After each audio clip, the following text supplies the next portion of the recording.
Paz da parte do Senhor Jesus.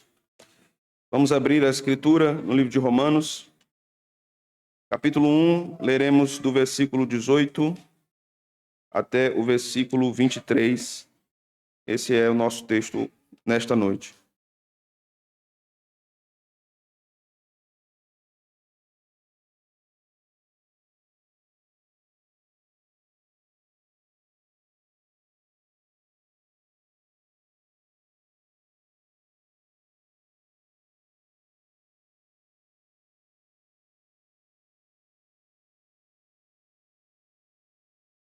Romanos, capítulo 1, verso 18 ao versículo 23.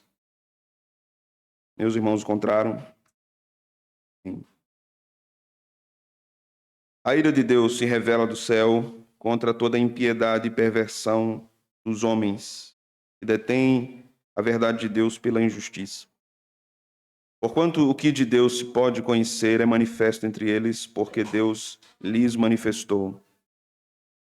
Porque os atributos invisíveis de Deus, assim o seu eterno poder, como também a sua própria divindade, claramente se reconhecem desde o princípio do mundo, sendo percebidos por meio das coisas que foram criadas.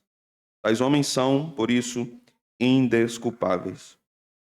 Porquanto, tendo o conhecimento de Deus, não glorificaram como Deus, nem lhe deram graças, antes se tornaram nulos em seus próprios raciocínios, obscurecendo-se-lhes o coração insensato, inculcando-se por sábios, tornaram-se loucos e mudaram a glória do Deus incorruptível em semelhança da imagem de homem corruptível, bem como de aves, quadrúpedes e répteis. Amém. Oremos ao Senhor, meus irmãos. Deus de toda graça, misericórdia e justiça, é diante de Ti e da Tua palavra que nós estamos em oração nesse momento, um momento importante de nossa adoração, de nosso ajuntamento, que nós precisamos ouvir a Tua voz por meio da pregação.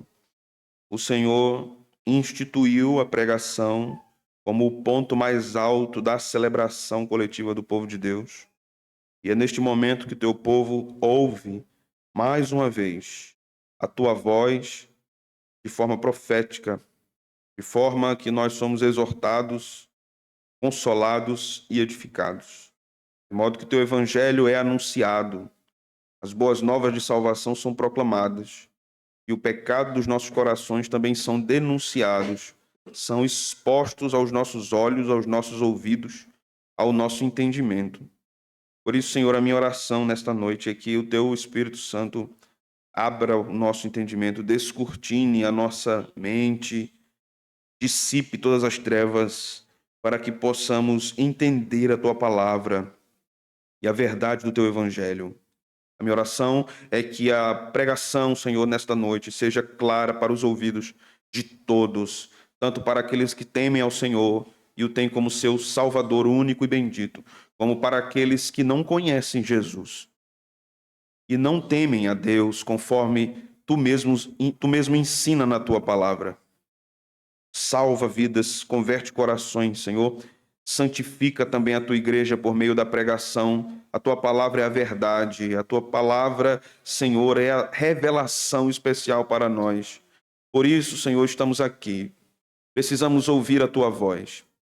Queremos ouvir a Tua palavra bradando em nossos corações. Que ela venha, nos constranja, nos transforme, mude, Senhor, a nossa vida, mude as nossas disposições, os nossos afetos, e que saiamos fortalecidos pela verdade do Evangelho, ainda que essa verdade venha nos confrontar tremendamente nessa noite. Precisamos, mais do que tudo, da Tua verdade. Para onde iremos nós se só Tu tens as palavras de vida eterna?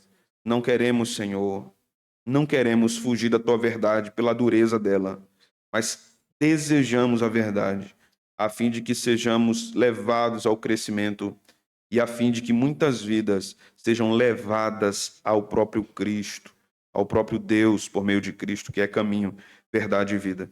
Essa é a nossa oração no nome de Jesus. Amém. Podem sentar-se. Neste quarto sermão que prego hoje para os meus irmãos, para nossa congregação, aprofundaremos ainda mais a respeito da reação divina à pecaminosidade humana.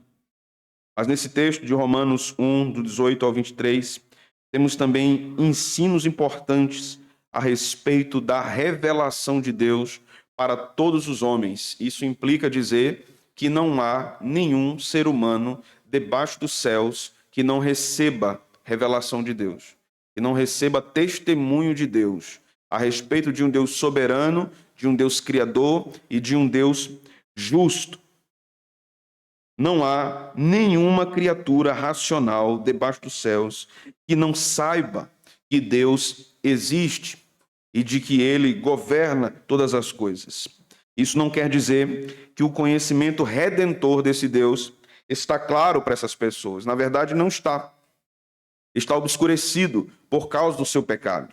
Mas o que chamamos de revelação geral, aquilo que Deus faz ou anuncia a si mesmo na sua criação, não apenas na natureza, não apenas no cosmos, nas galáxias, nas árvores, entre os animais, mas a revelação geral de Deus também estende-se ao próprio homem, ao coração do homem. Paulo vai nos falar no capítulo 2 de Romanos que Deus manifesta-se também na sua justiça e santidade à consciência dos homens. A consciência é um tribunal que está dentro de nós, que nos conduz à ética, ao que é certo e ao que é errado. Bem sabemos que esta consciência pode estar cauterizada, adormecida, imóvel e pode ser governada absolutamente pelas perversões do coração. Mas todos os homens na face da terra têm dentro de si o senso de juízo do que é certo e do que é errado. E o que faz isso? A revelação geral de Deus posta no coração do homem. Então Deus testemunha ao homem a respeito de sua justiça e santidade através do mundo criado, mas através também do seu próprio coração, da sua consciência. O texto que nós iremos tratar nesta noite, mais uma vez, nos fala, nos ensina a respeito da ira de Deus. Talvez esse tema, para muitos, seja um tema incômodo e talvez até um exagero, mas a Bíblia fala de um Deus que se ira. Quando nós pensamos sobre este assunto, não devemos confundir o ódio pecaminoso humano com a ira santa e justa de Deus. Nós já começamos a ouvir isso na última semana. E Deus, neste texto, inspirado, escrito pelo apóstolo Paulo, justifica essa ira. Ou seja, hoje nós iremos entender e aprender por que Deus se ira contra o homem e contra a pecaminosidade desse. Talvez você já tenha ouvido em outros arraiais ou de outros pregadores que Deus se ira apenas contra o pecado do homem, não contra o homem. Isto é mentira.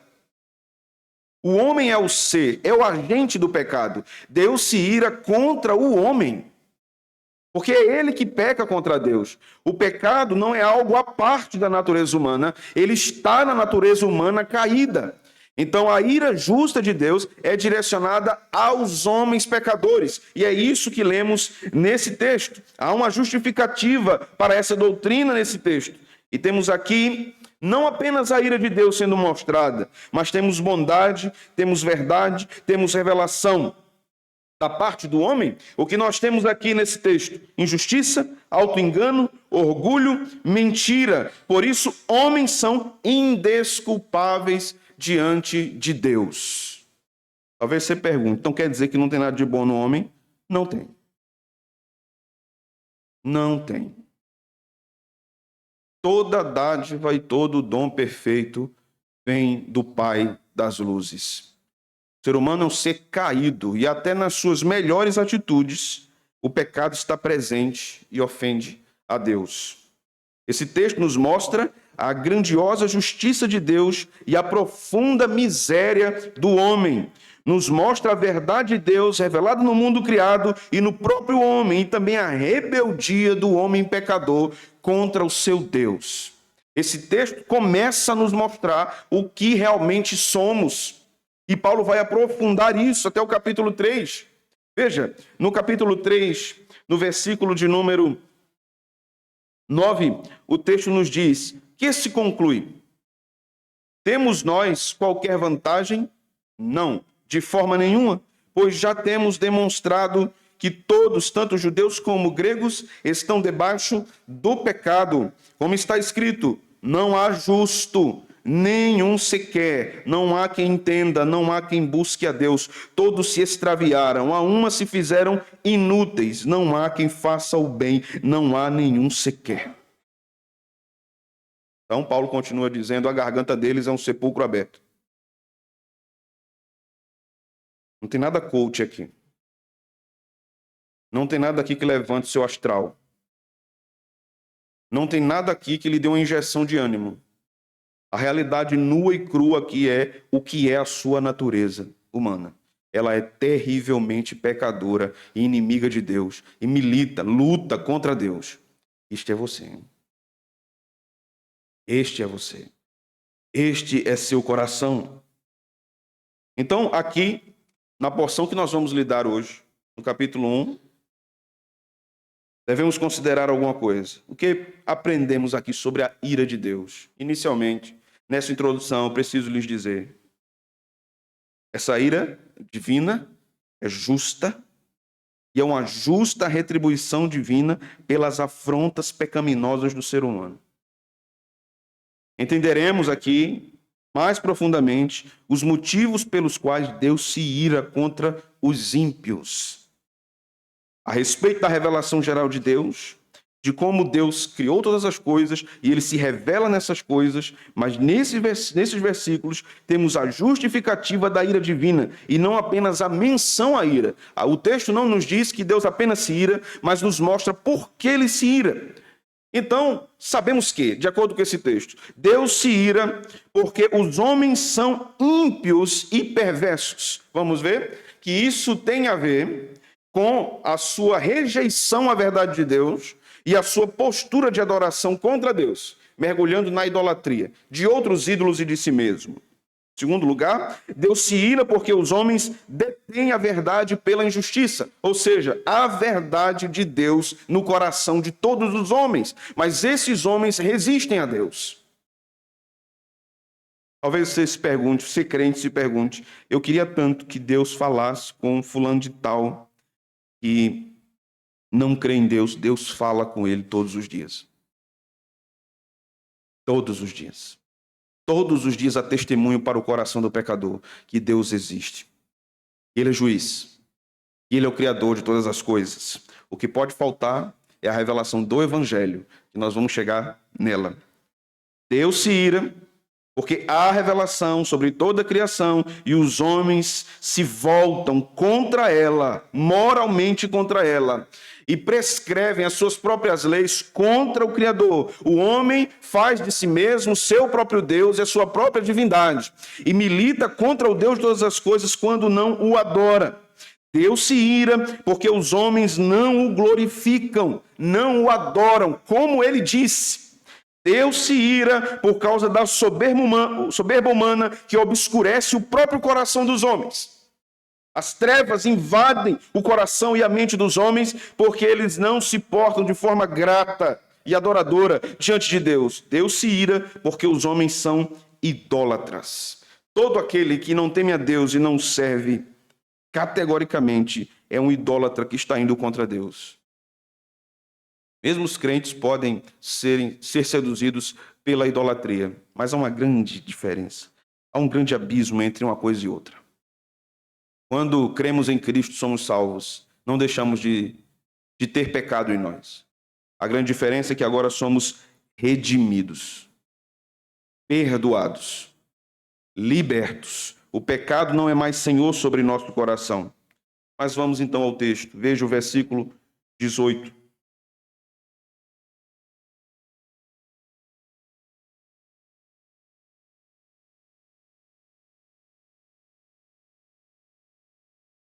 A ira de Deus se revela do céu contra toda impiedade e perversão dos homens. Aqui nós observamos não uma justiça que justifica o ímpio. Não é isso que Paulo está tratando aqui agora, como tratou nos versículos anteriores, e nós tratamos no último sermão. Essa justiça é retributiva. Esta ira é contra o pecado, a impiedade e a perversão dos homens. Paulo está tratando, a partir daqui, do pecado relacionado propriamente na sua manjedoura. Onde é que o pecado nasce? Ele nasce na mente, no coração. Então, Paulo está tratando disso, do pecado no pensamento dos homens, do pecado no homem interior, não ainda nas manifestações externas do pecado. Ele vai fazer isso a partir do versículo 24, quando ele denunciar as perversões sexuais dos homens. Mas até o versículo 23, ele está tratando de questões interiores. Ser pecador não é apenas uma manifestação externa de desejos pervertidos. O pecado está dentro de nós. Dentro do nosso coração. Na nossa natureza. Por isso, nós devemos ter muito cuidado ao nos levantarmos contra qualquer circunstância que nos rodeia e dizermos, eu não sou capaz de fazer isso. Isso aí eu não faço, não. Eu tenho todos os defeitos do mundo, mas isso eu não faço. Você faz pior. Você faz coisas piores. E pior do que este, que cometeu o sacrilégio, é a soberba daquele que diz que não é capaz de fazer igual. Isto é pior. Porque a nossa religiosidade é hipócrita. A nossa crença realmente justifica a forma que nós vivemos? Ou apenas professamos o evangelho dos nossos lábios? Ou apenas queremos ser respeitados como pessoas moralmente corretas, que não prejudicam ninguém, que pagam seus impostos, que sustentam sua casa, que criaram seus filhos ensinando o que é certo e o que é errado? Então, este é o caminho para a salvação dessas pessoas? Não é. A sua honestidade não lhe salva. Ser bom pagador não lhe salva. Pagar os seus impostos não lhe salva. Nada disso lhe salva. Pagar promessas também não lhe salva. Vir à igreja também não lhe salva. Andar com a Bíblia debaixo do braço, se vestir como um crente, dar a paz do Senhor, graça e paz, ou um boa noite evangélico, não salva você. Não livra a sua alma da condenação eterna. Vir à igreja apenas no domingo não salva você. Vir à igreja na Páscoa, no Natal, nas festividades cristãs, não lhe salva. Isso não livrará a sua alma do fogo do inferno. Não livrará. Observamos aqui, neste versículo, que a ira de Deus se revela e denuncia a impiedade e a perversidade. Dois termos aqui que não devem ser pensados separadamente, mas há neles tênues distinções. A impiedade tem a ver com as convicções teológicas alteradas. Nenhuma queda acontece sem antes a teologia do coração ter sido desviada. A impiedade aqui tem a ver com a minha falta de compromisso com as verdades de Deus. Então, impiedade é um antônimo de piedade. Piedade tem a ver com a minha devoção, a minha busca pela verdade de Deus. Então, o ímpio é aquele que não está comprometido com a verdade de Deus. Então, antes de qualquer queda moral, há uma queda teológica. Há um abandono das verdades de Deus. Deus se ira com aqueles que se desviam da sua verdade. As perversidades apontadas por Paulo aqui são apenas uma manifestação física, externa, da decadência moral que já está presente no coração.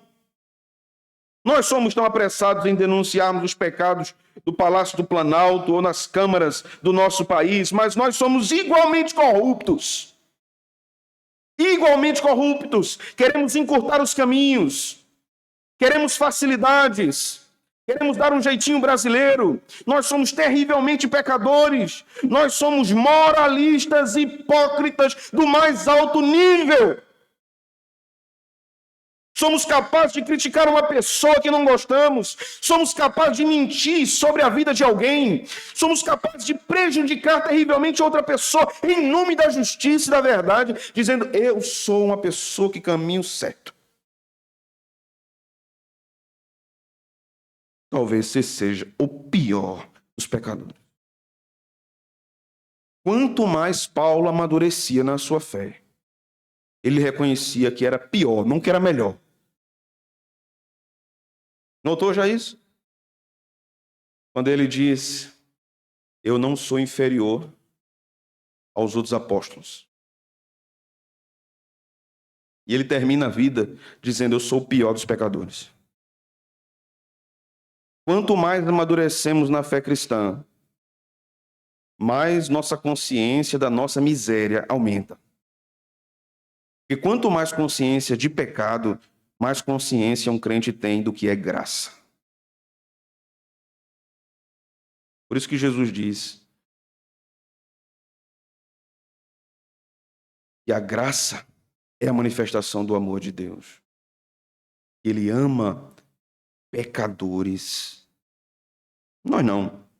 Seja sincero. Você diria o que daquela mulher que foi trazida por homens, acusada de adultério? Você diria o que dela? Você se associaria? Você a ouviria?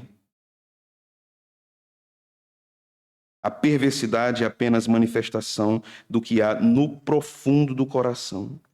Nessas pessoas, mesmo no desvio da sua mente da verdade de Deus e no desvio do seu comportamento, das diretrizes da lei de Deus, nessas pessoas não falta conhecimento de Deus. No ser humano não falta conhecimento de Deus. Não precisamos provar a nenhum ser humano que Deus existe, porque Deus testemunha a seu respeito ao coração de todos eles, através da revelação geral. Mas esta revelação não pode salvá-los. Apenas diz a eles que Deus existe, que Ele é justo, que Ele é rei, que Ele é juiz. Então, esta parte da revelação é desesperadora, porque não nos mostra caminho para a salvação. Apenas que Deus existe. Mas vamos a algumas aplicações aqui no verso 18.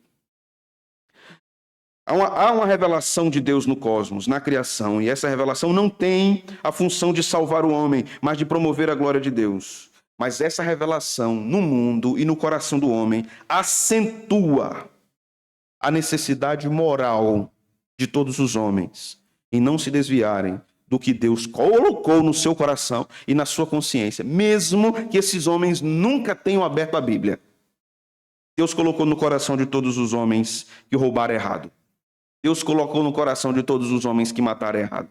Deus colocou no coração de todos os homens que devem se honrar às autoridades. Deus colocou no coração de todos os homens que cobiçaram errado. Deus colocou no coração de todos os homens que existe um Deus nos céus, que julga todas as coisas. Todos os homens têm na sua consciência a marca da lei moral de Deus. Qual o problema? Eles resistem a essa verdade. Eles não querem essa verdade. Eles querem instituir a sua verdade. Mas eu não vejo assim, pastor. Eu não penso por esse lado. Eu tenho outra perspectiva. Preciso lhe dizer com todo carinho nessa noite. Não importa o que você pensa. Importa o que Deus disse. A sua opinião quanto à vida eterna, quanto ao que é a verdadeira religião, quanto a quem é Deus, quem é Jesus, o que é o pecado, o que é a palavra, a sua opinião não importa. Não importa. Ela não tem serventia. Somente o que Deus disse importa. E por isso que a igreja vive, e por isso que a igreja escuta a pregação, porque a igreja quer ouvir o que Deus disse. Então a pregação não é para agradar irmão nenhum, nem pessoa nenhuma, nem nenhum ouvinte. Por isso o culto não é para agradar a nenhuma pessoa, é para agradar a Deus somente, glorificar a Deus somente. Ainda que alguém deseje a palavra e o evangelho para ser salvo e viver para Deus, receberá de Deus testemunho de sua desobediência à verdade divina e de sua perversão. Deus não deixará impune nenhum pecado sequer. Nenhum pecado que você comete ficará sem juízo. Nenhum. É desesperador, não é?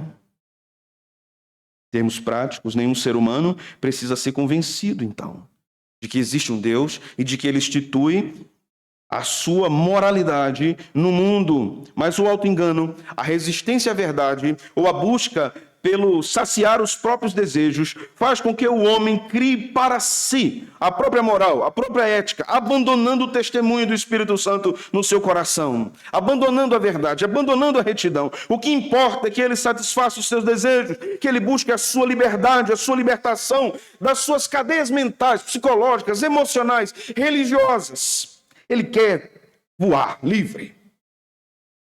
Mas esta liberdade pode ser o mais profundo calabouço para a sua alma. Torno a dizer, nenhum pecado ficará sem juízo. Todos os seus pecados são contabilizados.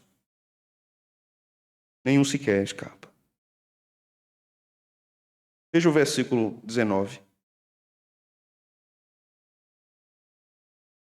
Porquanto o que de Deus se pode conhecer é manifesto entre eles, porque Deus lhes manifestou. Paulo está falando para os gentios, não é? Que não tinham a lei de Moisés. Mas Paulo está dizendo que há testemunho de Deus para eles. E o próprio Deus deu esse testemunho, versículo 20. Porque os atributos invisíveis de Deus, assim o seu eterno poder, como também a sua própria divindade, claramente se reconhecem desde o princípio do mundo, sendo percebidos por meio das coisas que foram criadas. Tais homens são, por causa desse testemunho de Deus, tais homens são indesculpáveis.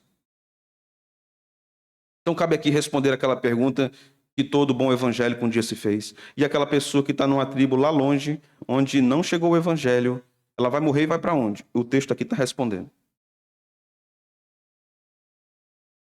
Em qualquer lugar onde o homem esteja, há testemunho de Deus.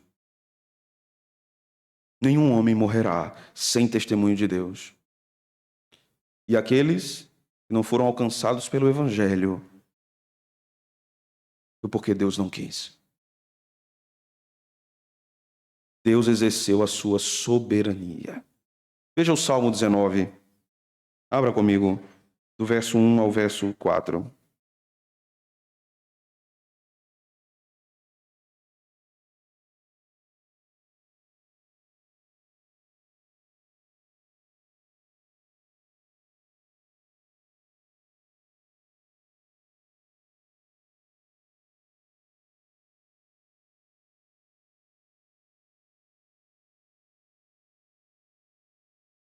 Os céus proclamam a glória de Deus e o firmamento anuncia as obras de suas mãos. Um dia discursa a outro dia, e uma noite revela conhecimento a outra noite. Não há linguagem, nem há palavras, e dele não se ouve nenhum som. No entanto, por toda a terra se faz ouvir a sua voz e as suas palavras até os confins do mundo. Aí pôs uma tenda para o sol. Observe aqui algumas coisas. Os céus proclamam a glória de Deus. O firmamento anuncia a obra de suas mãos. A pergunta que não podemos deixar de fazer: há algum lugar na criação que não haja céu e firmamento? Então isso fala da extensão da revelação de Deus na natureza. Qual é a extensão? Não há nenhum lugar na criação em que não haja testemunho de que Deus é glorioso e santo. Onde houver céu, há testemunho de que Deus é criador de todas as coisas. Quando nós observamos aqui, no verso 3 e 4, sem linguagem verbal, mas com muitas palavras sendo ditas, como diz o salmista. É um testemunho eficaz, não para a salvação, repito, não para a salvação, para a condenação. Voltemos para Romanos.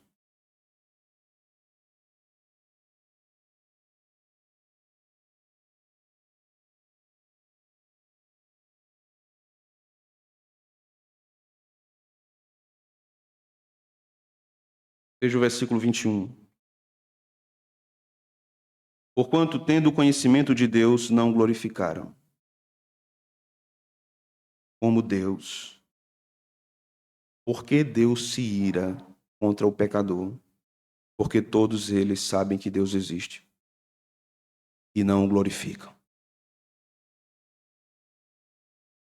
A ideia de glorificar aqui está relacionada àquela ideia de impiedade. Conhecem a Deus no seu entendimento, têm percepção da existência dele, têm percepção que ele é soberano, têm percepção que existe um Criador, mas não o adoram. Isso já é digno de ira. Porque não existe outro digno de adoração. Não existe. O texto continua aqui. Nem lhe deram graças ou não foram gratos a Deus. Isso fala da autonomia do coração do pecador. Ele consegue, ele vai, ele busca, ele é inteligente. É isso que a gente escuta, né? Você pode.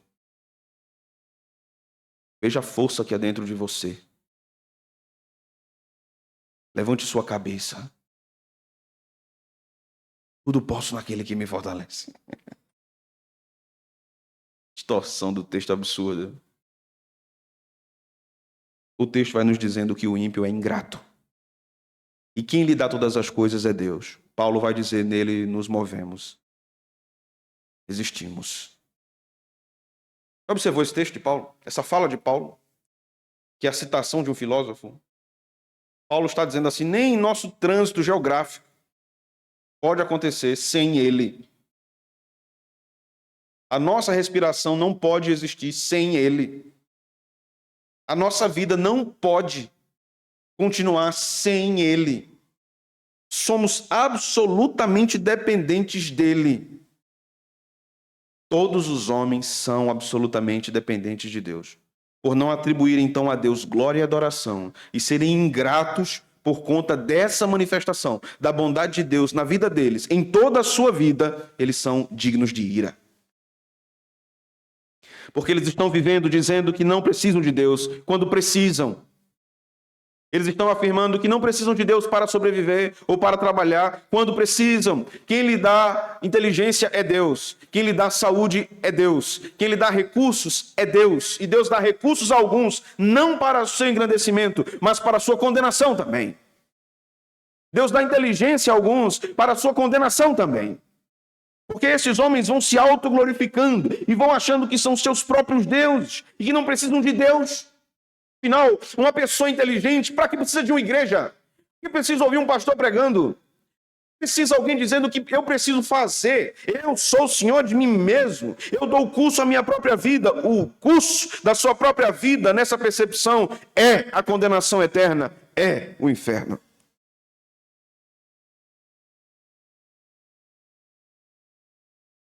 O texto no versículo 21 vai continuar dizendo que depois da falta de adoração e da falta de gratidão, esses homens antes se tornaram nulos ou tolos nos seus raciocínios. A ideia aqui é um raciocínio fútil, banal. Achando-se muito inteligentes, na verdade são loucos. O homem sem Deus acha que é muito sábio, que conhece muitas coisas, porque leu muitos livros. Hoje, mas não, hoje é porque viu muitos vídeos. No que eu vi no YouTube, antigamente era o Jornal Nacional, né? Porque passou no Jornal Nacional. O Jornal Nacional falou, era verdade. Porque saiu no Fantástico. Hoje é porque eu vi na internet. E hoje nós temos vários especialistas em muitas coisas, né? Vai dar uma olhada no Google. Estão se perdendo nas trevas da sua mente. Essa é a ideia da palavra que Paulo usa aqui, obscurecendo-se-lhes o coração insensato. As trevas vão invadindo a mente e vão impedindo que o pecador consiga ver a cada dia mais claramente. Ele vai mergulhando na sua injustiça, ele vai mergulhando nos seus raciocínios tolos, ele vai mergulhando na sua insensatez, a ponto de ignorar tudo o que Deus disse e o que basta para ele, na verdade, é o que ele quer. Ora, se isso está no meu coração, então deve ser saciado. Se isso está no meu coração, deve ser vivido, deve ser praticado, porque não estaria no meu coração de forma contrária ao que eu quero, se é a verdade para mim. Não, o seu coração levará você para a condenação. Os seus desejos pecaminosos levará você à condenação. A situação é desesperadora. Sua situação é terrível. O seu caminho é a condenação perpétua, distante de Deus, com nenhum segundo de descanso, de tranquilidade. A sua alma, o seu corpo sofrerá eternamente no inferno, porque a ira de Deus estará destinada a você lá. Esta é a grande realidade. A grande ira de Deus derramada no inferno, no lago de fogo, é para todos os ímpios que se ensoberbeceram, ignoraram a Deus e não adoraram. Você acha que você pode enganar Deus? Você acha que pode enganar Deus fingindo que é crente? Você acha que pode enganar Deus fingindo que é bom? Você acha que pode enganar Deus porque você se compadece do sofrimento dos pobres? Você acha que pode enganar Deus? Deus não é enganado por ser humano algum. Deus contempla profundamente, exaustivamente os nossos corações. E a verdade de Deus para nós é essa: você é terrivelmente pecador e digno da condenação. Isso é você. Você é um inimigo de Deus. Você luta contra Deus, contra a sua justiça, contra a sua verdade, contra a sua bondade. Você é soberbo, orgulhoso e não quer a vontade de Deus para você. Você quer se sobrepor sobre Deus. Você quer dizer que é senhor de si mesmo e você se basta. Você se basta. O que importa é você buscar a sua felicidade. O que importa é você estar bem consigo mesmo, com a sua mente, com o seu corpo. Se isso tudo estiver bem para você, então está tudo bem. Você pode estar muito bem com a sua mente e com o seu corpo e está terrivelmente encaminhado para a perdição. A nossa cultura diz assim: o que importa é a sua felicidade. Se você está bem. Se você estiver bem, está tudo bem. Não, não, não, não. O que importa, o que mais importa é a salvação da alma. Isto é o que mais importa. E ter a alma salva não implica dizer que eu vou ter tranquilidade mental, certo? Ser salvo por Cristo não quer dizer que eu vou ter saúde física. Não quer dizer que eu serei poupado de desgraças. Não há esse tipo de promessa no Evangelho. Olha, venha para cá, porque quando você vier, tudo vai ficar bom para você. Então, se você pensa em ir ao Evangelho, em ir a Cristo, para que a sua vida melhore, em termos financeiros, materiais, não venha. Não venha. E esta igreja não é o local para você tomar essa decisão. Agora, se você entende que é necessário ir a Cristo, porque você é pecador, porque você afronta a Deus, porque o Espírito Santo tem convencido você do seu pecado, você já está consciente que precisa de perdão, que precisa de libertação, que precisa de Deus como seu Pai. Se é isso que está no seu coração, vinde a mim, todos que estão cansados e oprimidos, e eu vos aliviarei. Você está no lugar certo. Seu pecado não vai ser alisado aqui. Seu pecado não vai ser acariciado. A pregação, a palavra, interpreta o nosso coração. Nós sairemos do culto interpretados por Deus. Você não precisa dizer a ninguém.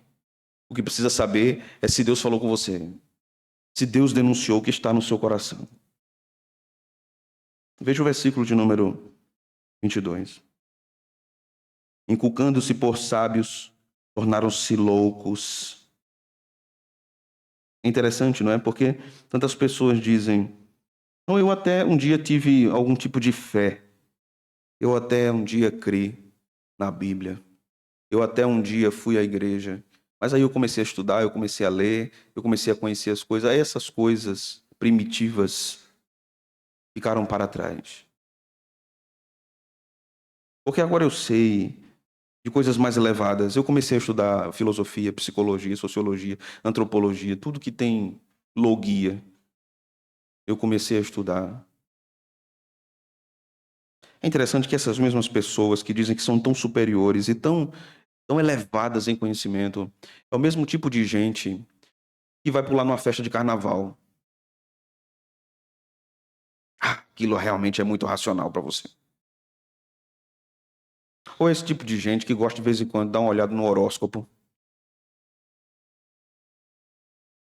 Realmente, isso é muito intelectual para você. Realmente tem que saber a respeito da ordem das estrelas para saber o seu futuro. Tem gente que vê horóscopo e escuta um devocional no mesmo dia, um devocional crente, de crente. Só para garantir. Meu Deus, entendimento obscurecido. Entendimento obscurecido. Julgando-se por sábios, tornaram-se loucos. E é interessante a linguagem de Paulo aqui, é que a ideia é, eles colocaram na cabeça que eram muito inteligentes. Uma vez eu conversei com uma criatura que me disse assim, pastor, eu estou assustado comigo mesmo. E aí, a face era de preocupação mesmo. É mesmo? É, por quê? Eu sou muito inteligente. É assustador, pastor. Meu Deus. É o que o Paulo está dizendo aqui, né?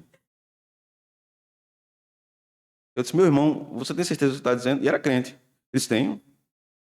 Eu tenho, pastor. Assim, eu não tenho falsa humildade, não. Entendeu? Uma coisa é, ela é. Não, não é, não é. Eu sou, pastor, eu sou um gênio.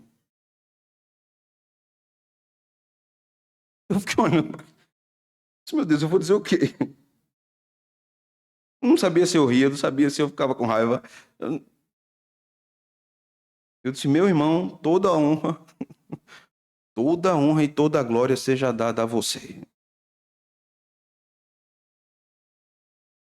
Você acreditou nisso? A Bíblia nos diz que os nossos lábios não devem nos louvar, não é? Que sejam os outros lábios que nos louvem.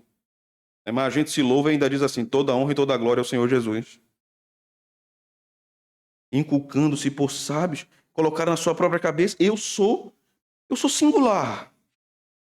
Eu sou diferenciado, não tem ninguém igual a mim. Deus fez vasos de honra e de desonra, mas eu sou de honra ao quadrado. Eu mereço um cuidado especial, um brilho. Eu sou um vaso de barro, mas coberto de ouro. E o pior é quando a criatura acredita nisso que ela diz a si mesma. Isso é o mais assustador. Isso é o mais assustador. Aí Paulo diz, numa linguagem nordestina, o doido. Tá doido. Porque até a verdade a respeito de si, ele não tem mais. Começou a projetar, imaginar que era uma coisa que não é na realidade. Enlouqueceu na concepção de si mesmo. Porque sabe qual é o ponto, irmãos?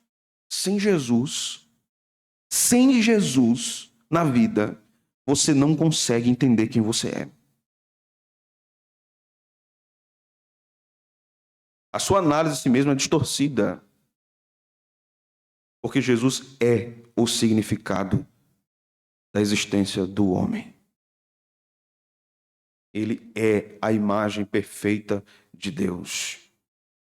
Nós só fomos feitos em imagem de Deus. Mas percebe que a Bíblia diz que Jesus é a expressão exata do seu ser. Jesus é o homem perfeito. Quando ele encarna, ele demonstra isso. O homem perfeito. Então nós nunca entenderemos quem somos e como devemos ser ou como seremos sem Jesus. Não é possível. Não é possível. No verso 23, então, Paulo diz: e mudaram a glória do Deus incorruptível em semelhança da imagem de homem corruptível, bem como de aves, quadrúpedes e répteis. Esses seres que se julgam tão sábios e tão superiores na sua capacidade intelectual são idólatras e demonstram a irracionalidade da idolatria. Para alguns cientistas, é mais racional crer que o mundo surgiu de uma grande explosão sem uma causa inteligente por trás dela. Então isso é muito racional para eles. É racional para eles dizer que o mundo não tem nenhum propósito de existência e nós não estamos indo para lugar nenhum. Ou para muitos deles, como Albert Camus, dizer que o sentido último da vida, na verdade, é o suicídio. Mas, por outro lado, ele dizia, não é bom que um homem se suicide.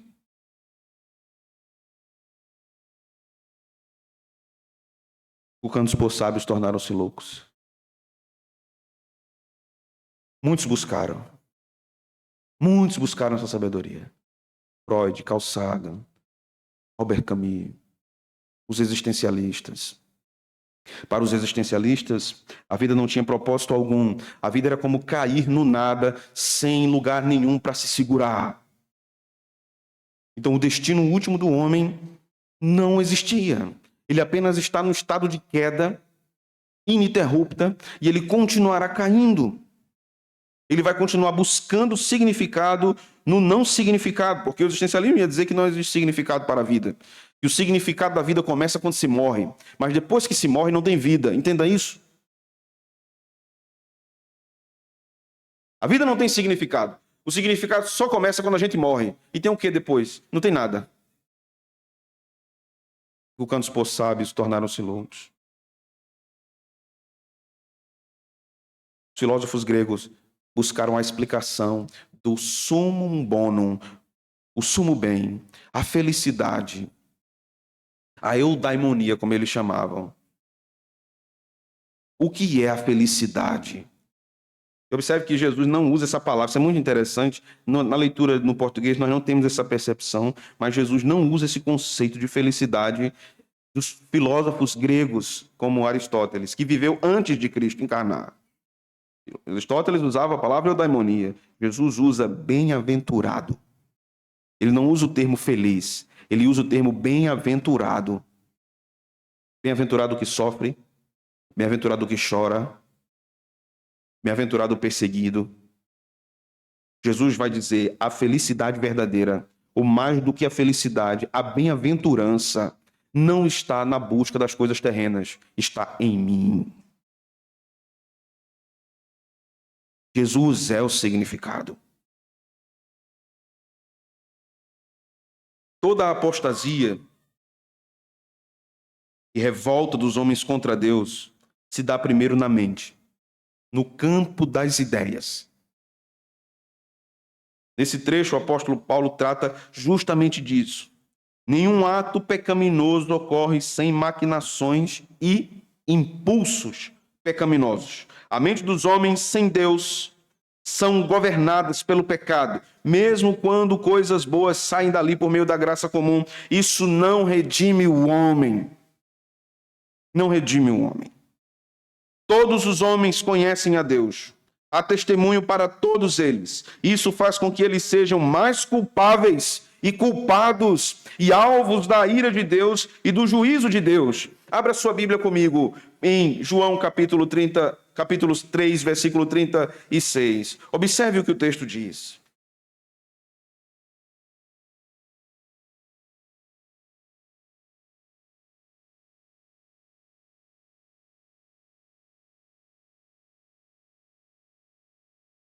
Jesus diz isso. Eu acho interessante porque muitas pessoas que não conhecem o Evangelho nos dizem, mas eu não acredito que Jesus é o que os crentes dizem que Deus é. Deus não é isso. Deus é amor. Deus é amor. Esse Deus brabo que vocês pregam aí, não é. Jesus não é assim. Eu acredito que Jesus, né, a mentalidade deles é esse Jesus europeu de olhos azuis, de cabelo acaju. Essa é a mentalidade do Jesus. A mentalidade de Jesus para eles, é de um homem sereno e fraco. Mas veja, observe, quem mais falou de inferno na Bíblia? Não foi Moisés, não foi Paulo, não foi Davi, não foram os salmistas, foi Cristo. Quem mais falou do inferno foi Cristo. Observe o versículo 36. Por isso, quem crê no Filho tem a vida eterna. O que todavia se mantém rebelde contra o Filho não verá a vida. Não verá a vida. Mas sobre ele permanece a ira de Deus. Aquele que não tem o Filho, sobre ele permanece a ira de Deus. O tempo verbal que Jesus usa é o mesmo que Paulo está usando. É agora. Não, nem Jesus nem Paulo estão falando da ira apenas na condenação. Está dizendo agora. Agora. A ira de Deus está sobre o ímpio hoje.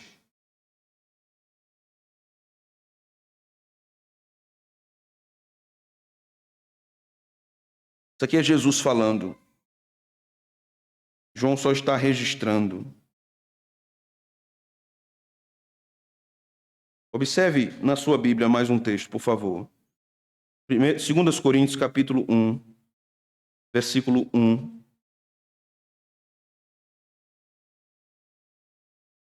E nessas aplicações, agora, eu quero dar mais um passo. Já aprendemos nessa noite que a revelação geral de Deus conduz o homem ao reconhecimento da justiça de Deus, da verdade de Deus e da sua própria condenação, porque a revelação geral não pode salvar. E este também é um propósito da lei. A lei vai mostrar a justiça de Deus, a santidade de Deus, mas também não pode salvar.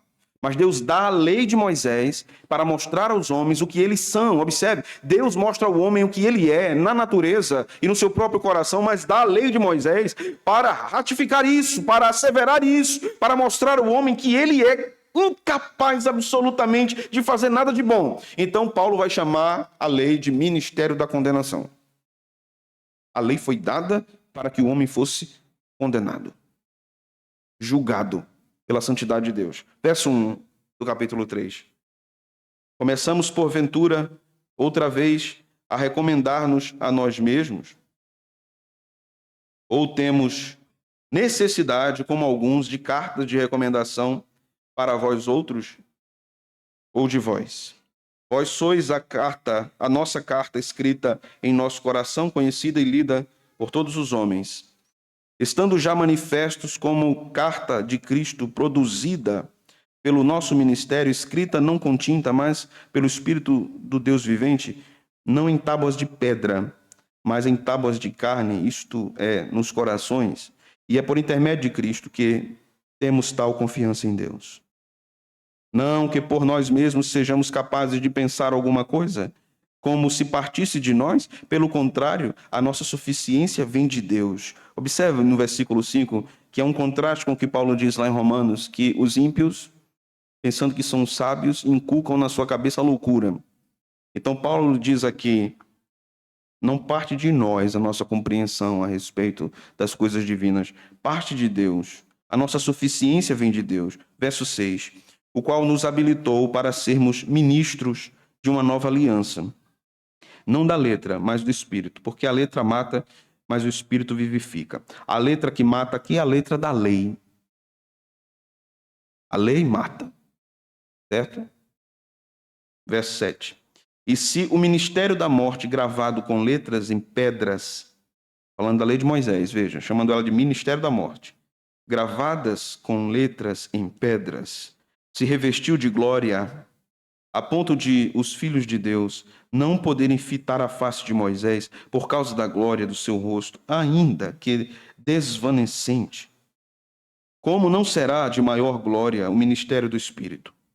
Porque se o ministério da condenação foi glória, em muito maior proporção será glorioso o ministério da justiça.